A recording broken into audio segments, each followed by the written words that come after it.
Hey guys, welcome to another episode of On Air. Genuinely one of the ones that I've done that I'm most excited about because I have the fantastic Morgan Ingram on the show today. Morgan is somebody whose content I've followed for a long time, many a year.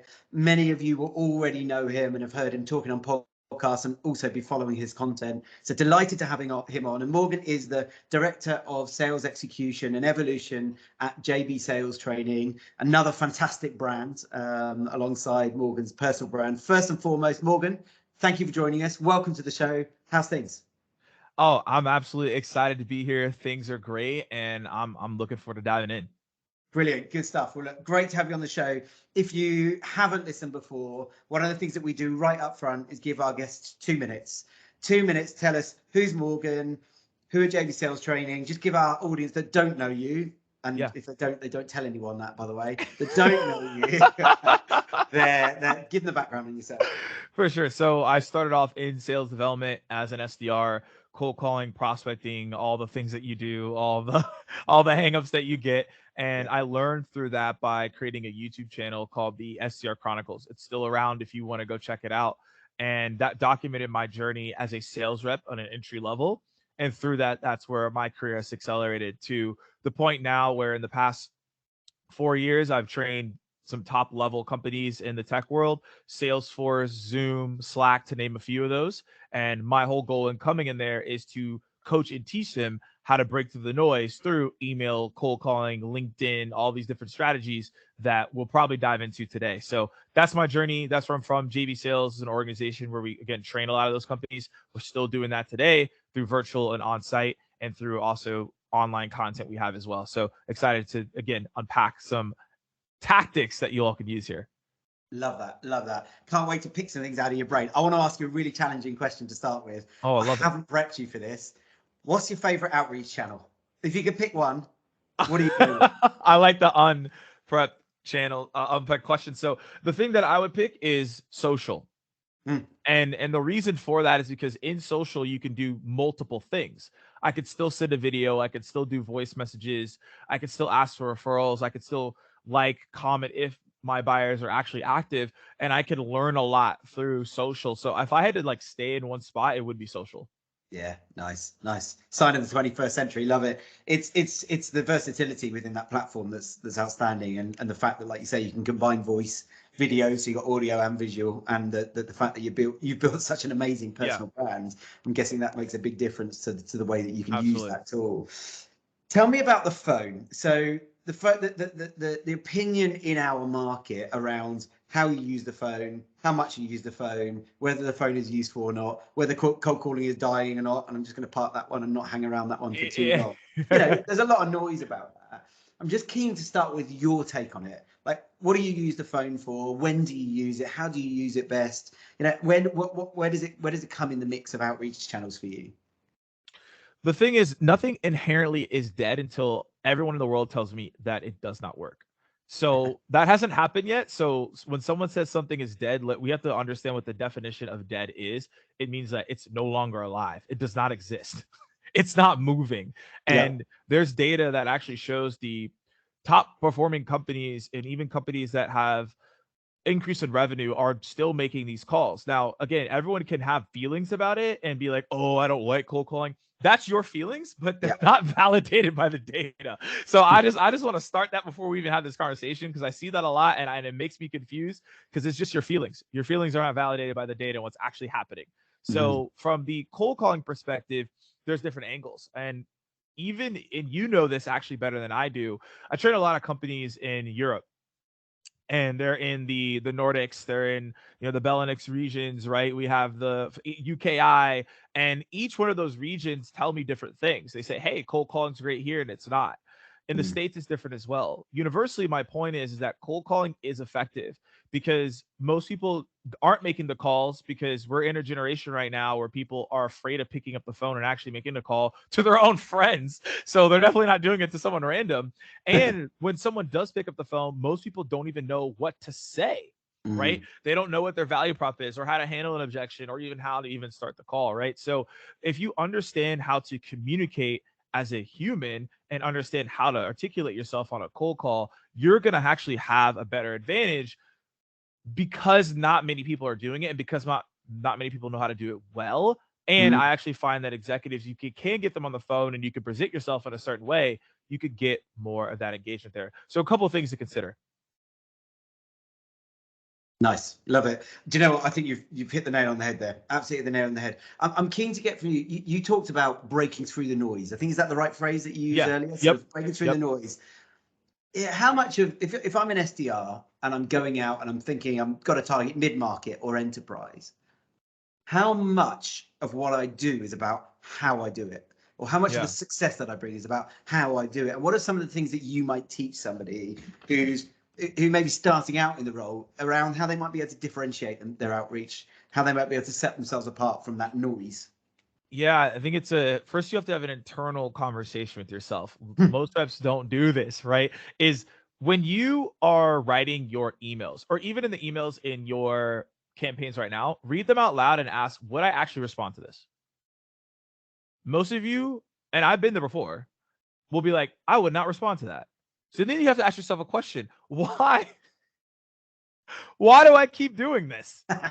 Right? That doesn't make a lot of sense. Why do I keep doing this? Right?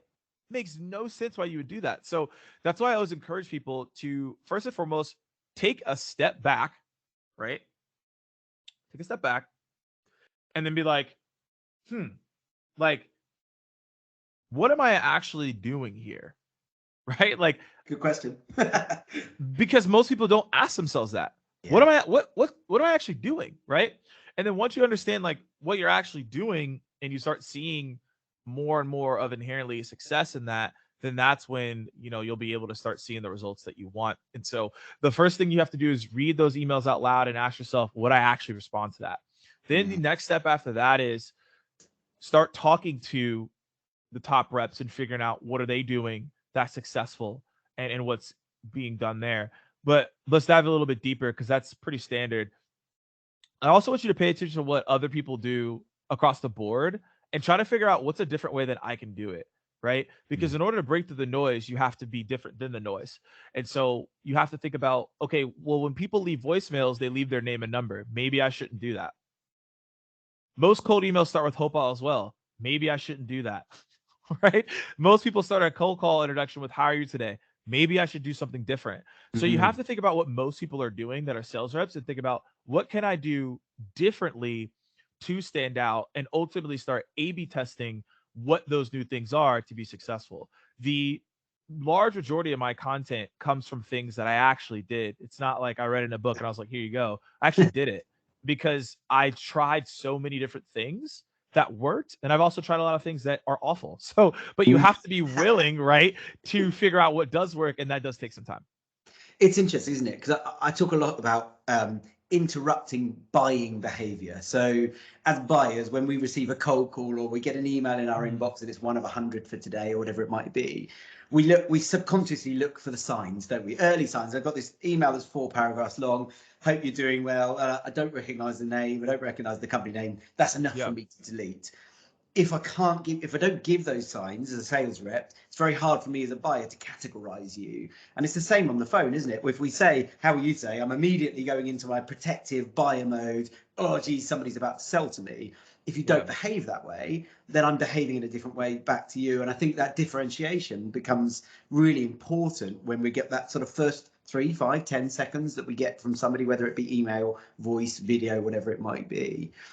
But it's hard to get reps to think that way, isn't it? Because coming in as an SDR, typically we've got people who haven't got 10 years commercial business experience. They're learning things, their early career. How do you get people to really start owning that learning journey and owning the fact that they don't just sit in the pattern that everyone else sits in, but they need to differentiate? Yeah, you have to like look at a history of learning. You think of most people that are successful, they are massive learners. And so in order to earn more, you have to learn more, right? I know that's like sounds like a cliche thing. Like, what? But that's the truth, right? So when you learn more about your buyer personas in your industry and what's going on, inherently, right, you will actually be able to articulate yourself better in conversations, and people are going to be more willing to talk to you, and you're going to be able to sense that. So I would block out time to learn. Like, this is what I've started to do. And let's give an example. Like, I think in the UK it's uni, right? Yep. Okay, uni. So we're gonna say uni for y'all. Like, oh yeah, Morgan actually knows lingo. Like, yeah, I do. So uni, right? So you go to uni, and when you're in uni, guess what? You have times that you have to go to class, right? 12 to 1, 1 to 2, right? Whatever that is, right? So the thing is, did you go to uni? I did, yeah. Did you like it? Some of it, yeah. Yeah, some of it. Like, let's say like 20%. 20% you liked it? The actual class, the classes. The classes. The classes, yeah. The classes. I'm talking about the classes. Yeah, I'd say 50-50. 50-50. I think that there was a lot of time that I was switched off and probably not concentrating as much as I should have been. Okay, cool. I'm not trying to give you all PTSD about uni. There's a point with this though. So the thing is 50-50, right? Some people might say 20% of their class like, some people may say 5%, right? You still went to class because you're like, I need to get a degree. Now, let's change the topic. What if I said, we're going to go to class again, but you can make 6 figures? That changes the conversation. That wasn't promised in uni. They're like, oh, you get this degree and like, hopefully you figure it out, right? It's no, I'm telling you to learn once a week, twice a week, 3 times a week, at how many hours you need to, so you can go make 6 figures. Just start out. And as you learn, you can make more. That's the point. But the thing is, let's take the concept of uni and be like, hey, I'm going to block out 3 hours of learning this week, right? I'm going to listen to a podcast. I'm going to read a book, and I'm going to go listen to an interview by somebody that I maybe admire on YouTube and learn more about sales. If you do that, let's just say you did 3 hours. I actually recommend you actually do like 6 to 7, but let's just say you did just 3 at the minimum. That's 12 hours for the month. How many people are actually spending 12 hours a month learning? Not a lot. They're spending 12 hours on Netflix and Hulu, right? But they're not spending 12 hours of learning. So that compounds, right? That's 144 hours of learning a year, right? That starts adding up very, very quickly. So these are things that I think about is how can I have a daily appetite for learning? It's inherently the only thing that I care about in sales is the curiosity of learning more, because the more that I learn, the more I'm able to have more credible conversations and be a trusted advisor across the board. And this does apply to SDRs too. I'm not excluding you. AEs, you should be doing this automatically, but SDRs, you need to start paying attention to how much you're learning and not just going through the motions. And it's never been easier, right? This content is available. It's literally everywhere. Yeah, absolutely. And it's as good to listen to things or watch things that you don't necessarily agree with. We've got experts that say you should be doing it this way and experts you should be doing that way. And sometimes those conflict. I learn as much from the people that I think, oh, I'm not sure about that, as I do from the people that go, oh, geez, that's a great idea. I've not thought about that before. And I think it gives you that real holistic view. And it's all for free, available 24/7. I mean, we've never lived at a more fortunate time from a learning opportunity perspective, have we? No, that's why it's one of those things that it is one of the easiest times, but at the same time, it's the easiest time to get distracted, right? Because there's TikTok, there's Instagram, there's LinkedIn, there's YouTube, right? There's Netflix, Hulu, Disney. I mean, like you can literally lose yourself very quickly, right? Yeah. Because you can get access to anything within seconds. Within seconds. Like if I'm like, I want sushi today, I don't have to like go to the river, right? Go find someone who's like cooking. Like I don't need to do that. I can literally be like, I want sushi, deliver it to me in 30 minutes. And like, that's what happens. So if we take the way that we have the gratification for these quick things, how do we take the gratification of learning? That's honestly been the biggest switch. That's been the biggest switch for me in the past like couple of years. Is just like, how can I just have a switch for learning? Like even when I'm like, okay, I get it, I'm like still like, nah, I don't really get it. There's something deeper that I'm missing. I'm always just trying to get deeper. I'm interested to let's move on to something for a second and look at sort of tonality and the type of outreach that we're seeing. We're seeing this shift as we've digitalized outreach towards differentiation, trying to stand out. And as a result, we've got a number of things bleeding in, one of which is imagery, GIFs, those sorts of things. One's humor. I think I had my first Spotify playlist, which was a message over the course of last week. So, Owen, I would like to have 15 minutes, and they're all different songs broken down. And I think, there's a point at which there's two observations that I'm keen to get your commentary on. One of which is these things are innovative, but for a very short period of time, because they're the first time, and then someone cottons onto it. They talk about it on social. Everything's available. Shortly, you're getting 10 of them every day, and they become the norm. And you're constantly having to innovate. And I'm keen to get your commentary around how you do that and how you stay ahead of the stuff that becomes normal. But the second part of it is style. As a buyer, there's something that really, I don't know, rubs me up the wrong way about cheesiness. When something lands in my inbox and it's super cheesy and it makes me cringe, versus the authenticity of somebody having an honest discussion with you. And you can get both across video, voice, all those sorts of things. Well, I'm just keen to get your take on those 2 points. Yeah. So when I first started off, so I'm gonna say this first, because I have changed my thoughts on what I originally saw, how I originally saw this. Okay. So when I first was a sales rep, I was like, how can I be so crazy that people respond? Right? Which would lead to some cheesiness. But I was like, I don't care. I'm going to go crazy. Right? So that was me. Transparently, I'm like, well, I had to realize over time that that doesn't work for everyone. And it also doesn't work in most markets. Like and some y'all laugh at this because I know the Europeans will laugh at this. But like for me, it's like when you go to Europe, like, you think Europe's like one big thing. Right? You're like, oh, like, yo, the sounding very American right now. No, for sure. I'm just being transparent. So the first time I went over there, I was like, oh, London is the same as Ireland, and Ireland is the same as Amsterdam. Amsterdam is the same as Italy. And quickly realized that is very, very ignorant of me. Very quickly. I was like, oh, this is all so different.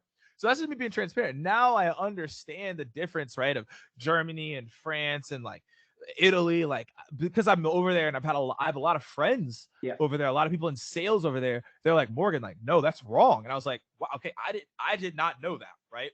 And so my point is that the things that I inherently believe are creative could be the most annoying thing and unprofessional thing in France or Germany. They could be like, we would never do that. So my answer to this question is, let's go back to hacks. Most people are looking for hacks, but they're not looking to find out the foundation of why it actually worked. If I give you like, hey, here's a subject line, here is an email, that's what people want, because what I just talked about, instant gratification, right? People want the microwave email template. And yes, there are things out there that work for 2-3 months, but it only works for 2-3 months. So, and this is a long-term game, sales. Right, you can three months of success. 3 months, It's not going to help you, right? They continuously hit this quota. Yeah. So when I talk about this, is that I would tell people, don't look for hacks.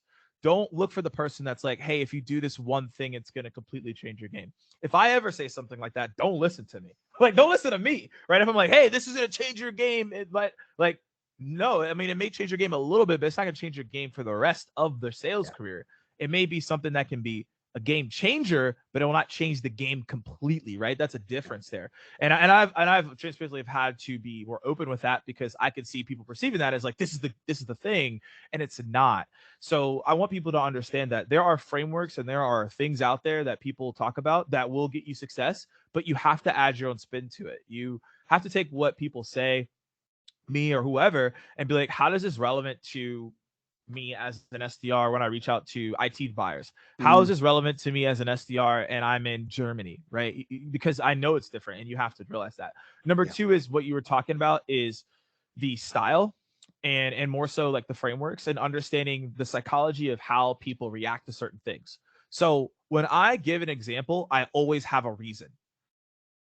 Whether people disagree with me or not, I inherently don't care. Like, what I care about though is, do I have a reason? If I just say, hey, Owen, you should try out this intro, and I can't tell you a reason, it's, in my opinion, it's invalidated, because I don't have a reason on why I'm doing it. Yeah. I do the emails a certain way. I do videos a certain way. I do my posts a certain way. I do everything a certain way. However, anything that I do, I can always give you the reason. Mm. I can always give you and it's not just because I feel like it. It's literally backed by psychology, data. I've studied a different industry and I've translated to this industry, and this is why Yeah. it works. Like, I always have a reason. And my point here is that when people share a tip with you, if they don't have a reason, that I would challenge, try to figure out, unpack what that actually means. And for yourself, when you are doing certain things, understand what is your reason on doing this type of call or email or video or follow up. You have to have that. So the style and framework is important because every person is different. So you have to have different frameworks and styles on how to go about that. So that's how I would answer that question. Yeah, one of my favorite phrases is that copy and paste doesn't work in sales. You can't copy and paste what works for Morgan, for Owen, and so on and so forth. We can pick bits, but we always have to translate. And I think exactly, back to that whole, we talk about pattern interrupts, and I was having a debate with somebody the other day about the fact that a pattern interrupt is only a pattern interrupt for a period of time, and then it stops being a pattern interrupt, and it starts to become the 10 years ago, how are you today kind of conversation, because that's what everybody's used to hearing, and therefore buyers, guess what? Their signals have been updated, and they're now saying, "Uh-oh, I'm about to get sold to," and the guard goes up. And it's about staying ahead of that. And I think there's another piece of commentary around this, and I'm keen because it leads me to the quantity versus quality debate, which is always going to be ongoing. It's about activity versus quality of activity. And I think we recognise that both have a place. It depends. You've got to do a certain amount of something to get somewhere, but you've got to have the quality there. If something takes you 30 minutes to put together, to send to a prospect you've not spoken to before, you've got no context on, you've qualified through independent research, etc., you've got to think, what else could I have done with that time? So if you're sending something that is highly thought through, I'm going to go back to this Spotify playlist, a long list. That's not a 5-minute job, right? You've got to get 30 songs that write an email that are all in a row, find the closest to it, and all that kind of stuff. That takes time. You've really thought about it. Good on you to some degree, but at the same time, as a sales leader, I'm thinking, do I want my team doing that? What could he or she done with that time and productivity? And am I just trying to get responses, or am I trying to get the right people to talk to us? Because responses for the sake of responses is like booking meetings for the sake of booking meetings. It is. So are you more so talking about how can a rep value their time more? Yeah, I think it comes down to where's the line, and where do we get to the point where we're spending so much time being creative, trying to differentiate, that we're actually holding our productivity back, and we're moving slower as a result of it. Yeah, I believe this is where time blocks come into play.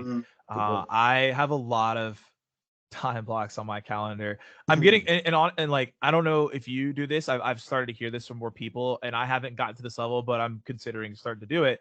Is they time block everything on their calendar, to reading, to doing research, to sending out emails, to, hey, I'm gonna listen to this thing.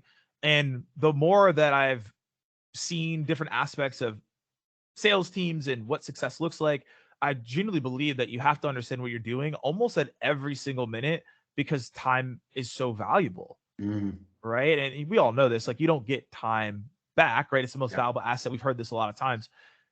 My point, though, is that a lot of people will say, I don't have time to write personalized emails. I don't have time to do videos. I don't have the time to do these things. But you're spending time doing things that are not helping you actually hit your quota at all.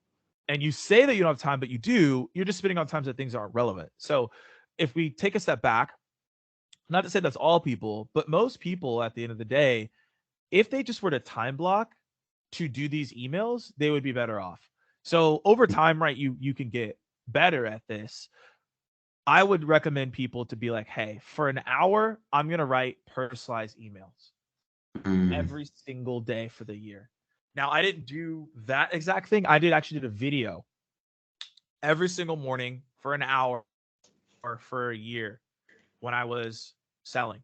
And I still do it. And the thing is that this is about consistency, because once you're able to be consistent for an hour, you can fire up a video and it becomes natural. That's why my video game is so strong. It's not because I just did a video and I was like, oh wow, like my first 40, 50 videos were awful. Over time, I've just gotten so good at it that it literally is just like Morgan, we need you to do X amount of videos, I could do it and it doesn't bother me because I've just done it so much. Email is the same way. Calling is the same way. So the thing is that it all comes down to time blocking. Like if you really sat down and were like, for an hour, I'm going to write personalized emails. The first email, it might take you 20 minutes, 15 minutes to write it. But as you get better, it shouldn't take you that long to do them. You're like, done, right? Like, cause you've done it so many times. And that's where I'm coming from. And if you want to save yourself some time as well, I call this an admin day. On Monday, you could spend 2 to 3 hours researching accounts. So then you're able to have articulate messages as well. But these are just things to keep in mind. Yeah, love that. Hey, I'm keen just to touch on the phone piece. So I love the fact that you openly state that your video game is strong. I think that's a fantastic statement. And you know, I love the fact that it's called a video game. Your video game as well. You're referring to as a game. Sales is a game to some degree, and you know, it's a fantastic analogy. Let's talk about your cold calling game. So what's your approach to cold calling? What do you think you do well, and where are the areas you think you're still learning?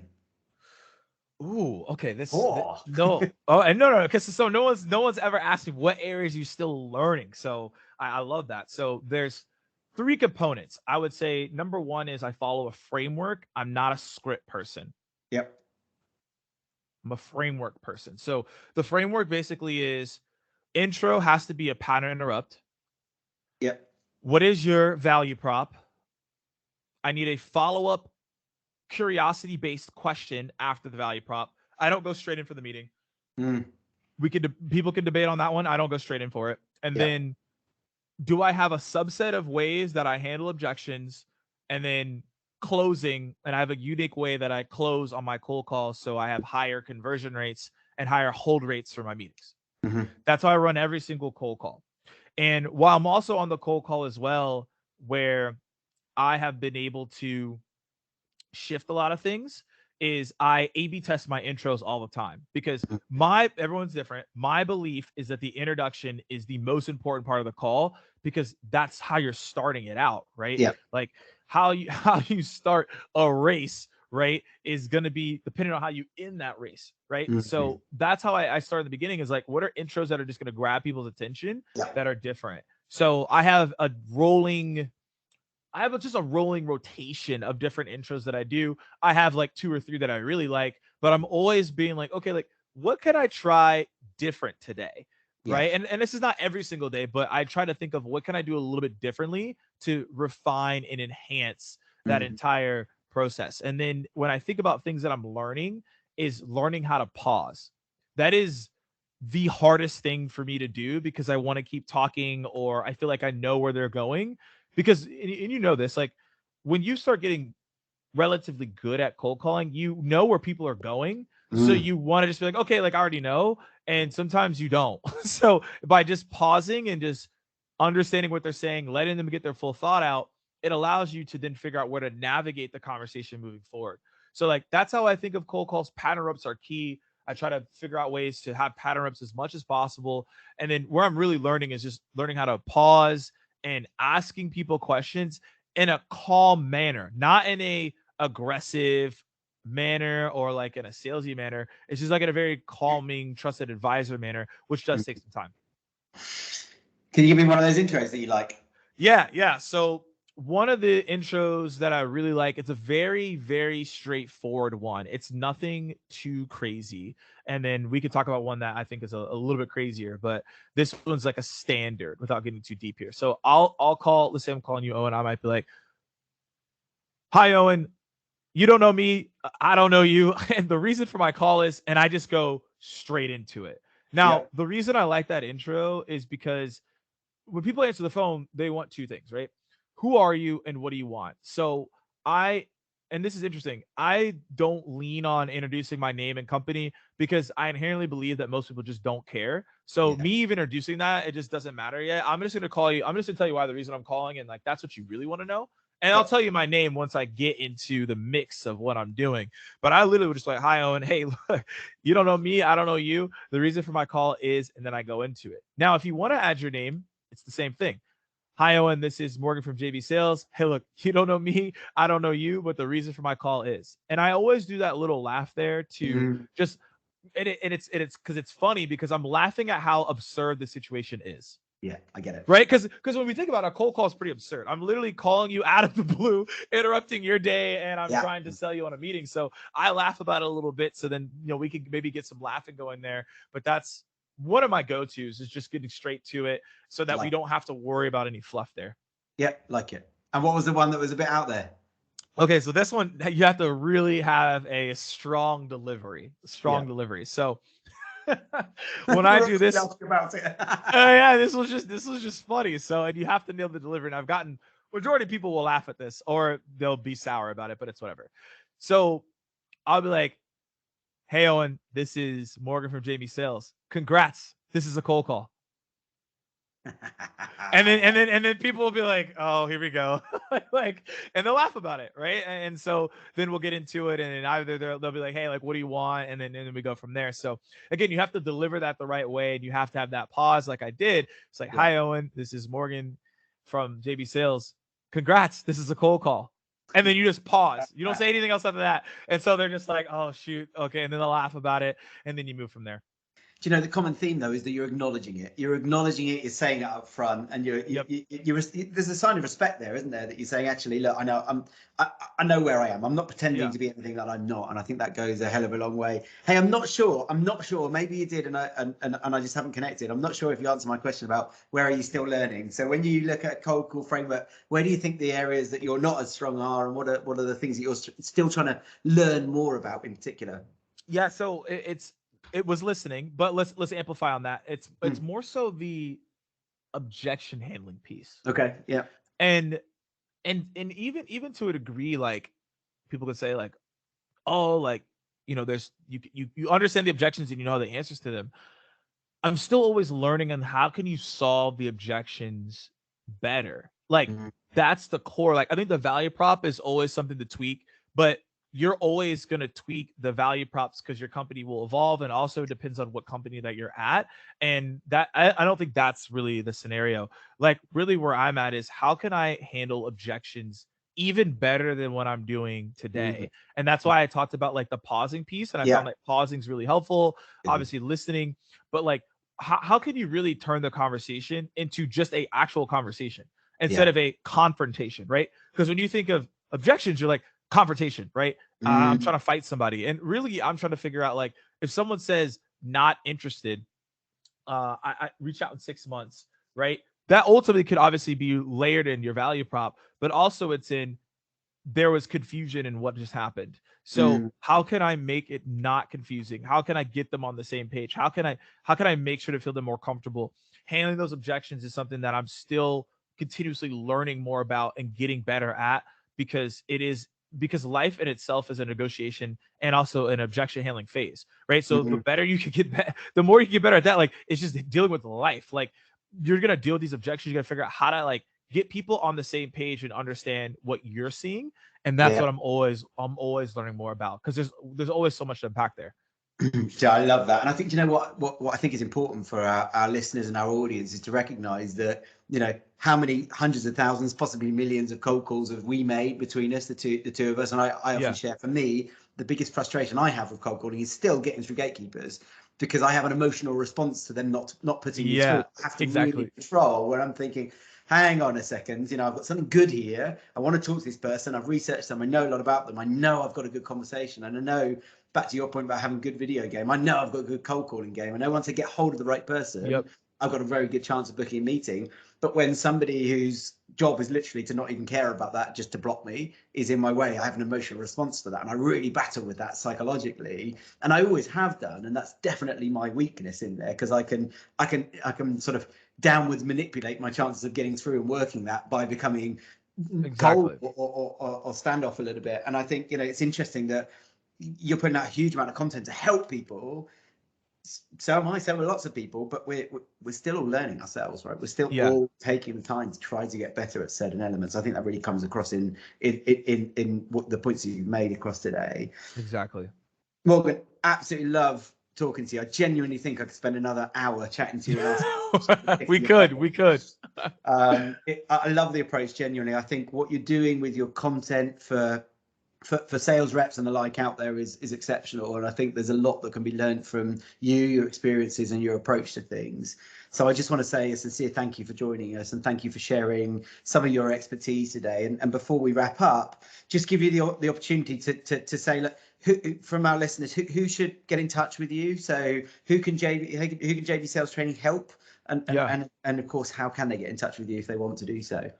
Yeah, if you want to see more content, Instagram, TikTok, LinkedIn, it's at Morgan J. Ingram. So go check that out if you want to. And yeah, if anyone's looking to tap into any services or training and things of that nature, you can reach out to me as well at JB Sales, Morgan at jbrotos.com. Happy to chat with your team.